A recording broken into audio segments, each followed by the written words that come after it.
Fraud is rampant in this system. You look at who's making the decisions, you look at who's in control, and you find that they are colluding with each other, with the politicians, to make decisions that do not benefit us and they benefit themselves. But the unfortunate thing is that a time has come where a collapse is far overdue. Let's get into some of the reasons why, and this will be unrefutable. China finds $15 billion of loans backed by fake gold trades. So looking at China's chief auditor discovering $15 billion of loans backed by falsified gold transactions, adding to the possible signs of fraud in the commodities financing deals, something that GATA has been looking at for years now. And we look at the leased gold and we find that it is such a joke that there is actually only a fraction of actual physical metal for the amount of gold that they say there is. This would mean a multiplication of the price of gold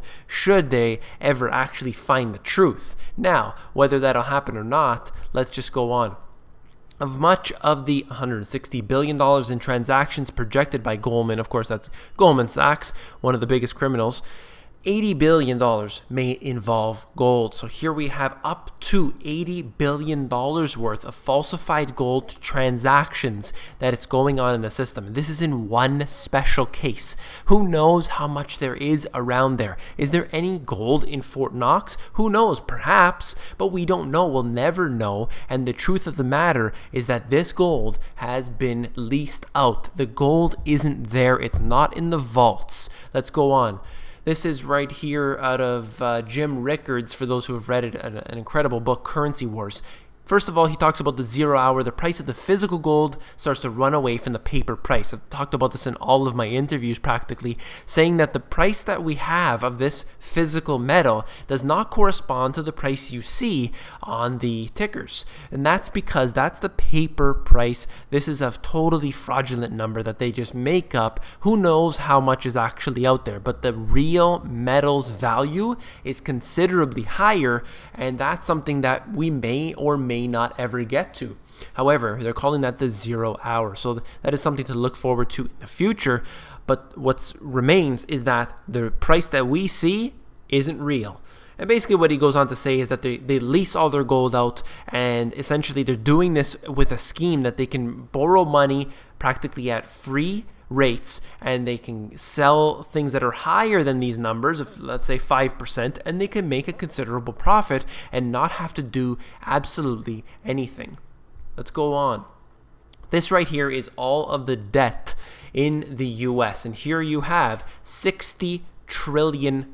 This is a combination of all the debt, public, private, so on and so forth. And here you have all sectors, credit market instruments, liability, and so on. And basically what it says is that we have about $60 trillion.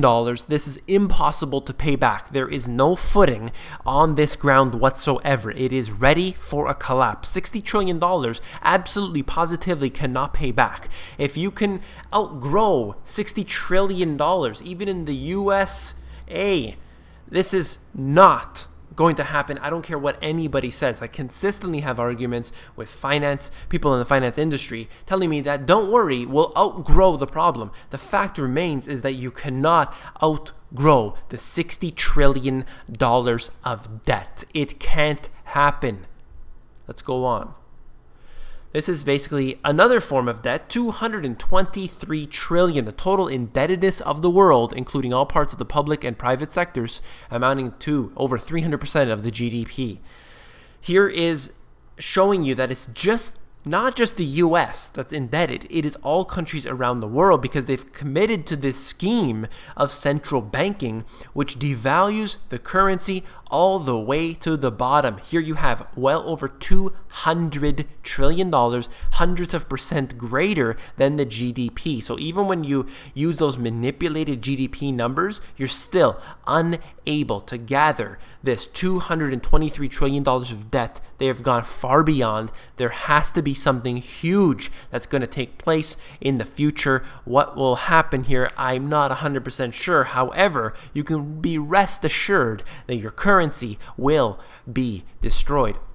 let's go on. What I talked about in my book was that we have the derivative scheme, the whole finance scheme. We have at the bottom, the little tiny triangle at the bottom there, if you can even see it, it says real assets. And that is basically the real economy. On top of that, you have fractional reserve banking. Fractional reserve banking is essentially how you lend them $1, they can lend out 10. And this is a scheme that allowed them to profit so massively. But then they had to create something called derivatives. And derivatives are something that I've covered many times before, but essentially they are completely fraudulent schemes, allowing them to maximize their profits and make gigantic gains that they could not do before. And if you look at the ratio, of course, this is not the scale or anything, but basically that the derivatives sitting on top of the fractional reserve banking, on top of the real assets, mark something that can never, absolutely, positively never be paid back. And this is why we will have a collapse, because debt has gone so far